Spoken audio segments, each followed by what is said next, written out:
ताकत लफ्जों में रख आवाज में नहीं, क्योंकि फसल बारिश से होती है बाढ़ से नहीं।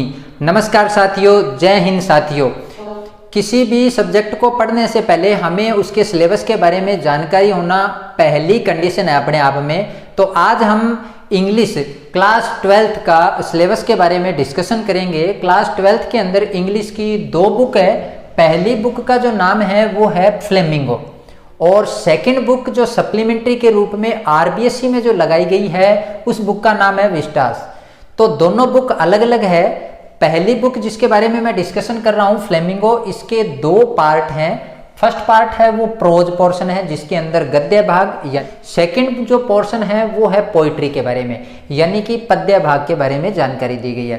तो अभी हम जो डिस्कशन कर रहे हैं वो डिस्कशन कर रहे हैं फ्लेमिंगो बुक के पोइट्री पोर्शन के अंदर। तो जो एनसीईआरटी सिलेबस के ऊपर बात कर रहे हैं, एनसीईआरटी सिलेबस के अंदर आरबीएससी बोर्ड में टोटल 6 पोइम शामिल की गई है। फर्स्ट पोइम है वो माय मदर एट 66, जो लिखी गई है कमला दास पोइट के द्वारा। कमला दास जो पोइट है, जो जन्म है वो केरल के मालाबार एक जगह है, वहां पर इनका जन्म हुआ है। और यह अपने आप में जितनी भी बातें अगर इनके बारे में कही जाए वो कम है, क्योंकि वो कहते हैं ना कि जी छोटे मन से कोई बड़ा नहीं होता है, लेकिन टूटे हुए मन से कोई खड़ा नहीं होता है। तो टूटे हुए मनों को इन्होंने जोड़ा है इस पोइट ने। फीमेल पोइट है। तो इंग्लिश और मलयालम लैंग्वेज के अंदर इन्होंने बहुत सारे नॉवल और बहुत सारी स्टोरी लिख दी है। फर्स्ट लेडी है ये भारत की, जो अपने आप में पहली महिलाएं कहलाई है जो इंग्लिश के अंदर पोइम लिखी थी। तो यह पोइम हमारे कोर्स के अंदर सिलेबस के अंदर शामिल की गई है और इनके बारे में हमें पढ़ने को मिलेगा। कितनी अच्छी बात है, कितनी खुशी की बात है ये कि सिलेबस में शामिल किया गया है। इस पोइम के अंदर स्टेंजा में यह दर्शाया गया है कि जो पोइट है वो अपने आप में, यानी कि कमला दास जी हैं, वो अपने माता पिता से कोचीन हवाई अड्डे की तरफ जा रही है और उस समय वह अपने मदर को देखती है और उस मदर के चित्रण करती है कि उसकी मदर की जो एज है वो रियल में अभी वृद्धावस्था के रूप में हो चुकी है, ओल्ड एज हो चुकी है, और वो उसकी स्थिति है वो कैसी दिखाई दे रही है। तो वो पोइट ने जानकारी दी है इस पोइम के अंदर। सेकंड जो पोइम है वो है an elementary school classroom in a slum के अंदर अपने आप में एक ऐसे स्कूल के बारे में डिस्क्राइब किया गया जहां पर 5 क्लास एक साथ चल रही है, 2 टीचर पढ़ा रहे हैं, एक बॉय और एक गर्ल के बारे में इसके ऊपर बात की गई है। वो पोइम के अंदर अपन डिटेल से पढ़ेंगे तब देख लेंगे। पोइम के जो राइटर है वो स्टीफन स्पेंडर है, जिनका जो बर्थ है वो लंदन में हुआ है, लंदन के रहने वाले थे ये।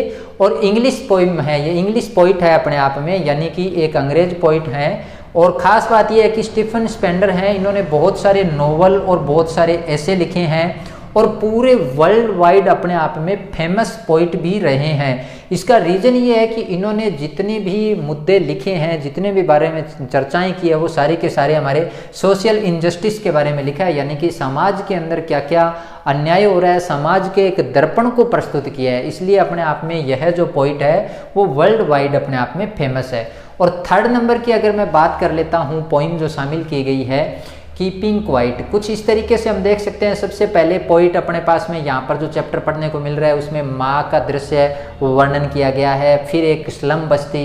जब ये सारी चीज़ें देख लेते हैं तो हमारा मन कुछ पसीज सा जाता है। सारी स्थितियाँ देखकर मन स्थितियाँ ऐसे हो जाती है कि कुछ कहने का मन नहीं करता है, शांत रहने का मन रहता है। तो थर्ड नंबर पर ऐसा ही शांत रहो, चुप रहो, है ना। तो इस पोइम है कीपिंग क्वाइट, जो कि पैब्लो नेरुडा ने लिखी है। ये जो राइटर हैं या जो पोइट हैं, इनका जो जन्म है वो चिली पेराल में हुआ है। पेराल एक जगह है, उसके अंदर चिली एक स्थान है, वहाँ पर इनका जन्म हुआ था। और इन्होंने बहुत प्रकार के अपने आप में पोइम लिखी है और इनको प्राइज भी मिला है, नोबेल प्राइज 1971 के अंदर, जिनको इस हमारे सिलेबस के अंदर इनकी पोइम भी एक शामिल की गई है। ये भी एक बहुत अच्छी बात है।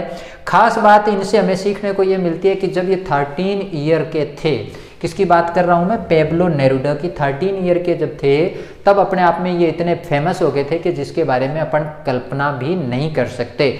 यानी कि इनक्रेडिबल मिरेकल हो जाता है, एक अविश्वसनीय चमत्कार हो जाता है। तो इस पोइम के अंदर इन्होंने कीपिंग क्वाइट में अपने आप को कैसे शांत रहना चाहिए, इसमें ये चीज़ें बताई गई है।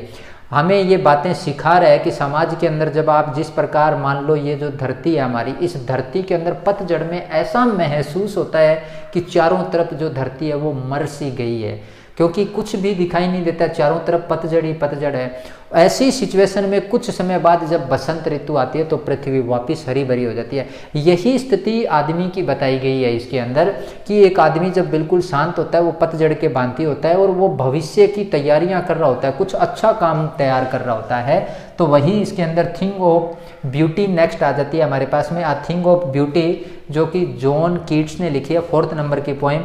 जॉन कीट्स के बारे में हम अच्छे से जानते हैं, इनका जो जन्म है वो लंदन में हुआ है। रोमांटिक पोइट के रूप में इनको जाना जाता है और इन्होंने बताया एक ऐसी वस्तु के बारे में जो अपने आप में सौंदर्य से परिपूर्ण है। हमारी धरा धरती के बारे में वर्णन किया गया है। 5th नंबर पे आ जाते हैं, अ रोड साइड स्टैंड।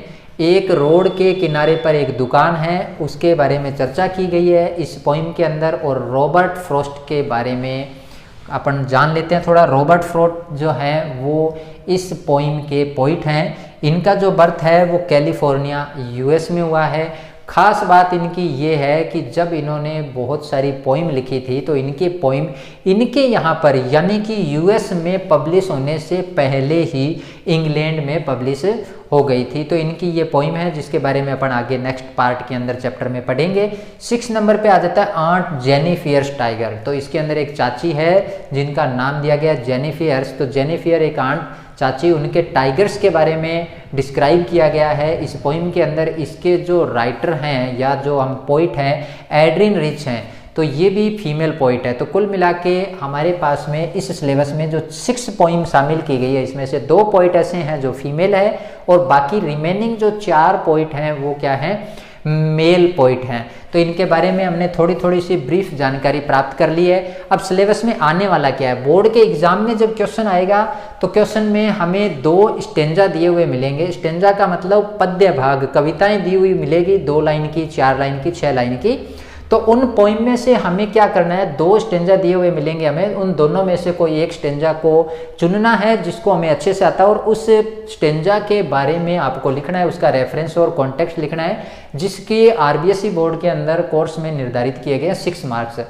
और ये एक क्वेश्चन अपन को सॉर्ट आउट करना पड़ेगा। 2nd नंबर पे 2 लॉन्ग क्वेश्चंस आने वाले हैं, बड़े क्वेश्चन आने वाले हैं इन्हीं पोइम के अंदर में से, और उनमें से हमें किसी एक को करना है। 4 मार्क्स रहेंगे उसके मैक्सिमम।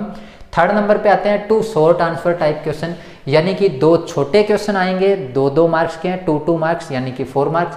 तो अपन कुल मिला के कह सकते हैं जो फ्लेमिंगो बुक दी गई है पोइट्री पोर्शन, ये टोटल हो जाता है 14 मार्क्स का। तो 14 मार्क्स की ये पोइम है। पोइम के अंदर बहुत इजी और बहुत अच्छी पोइम है जिसमें से आपको मेन चीज़ें याद करनी है।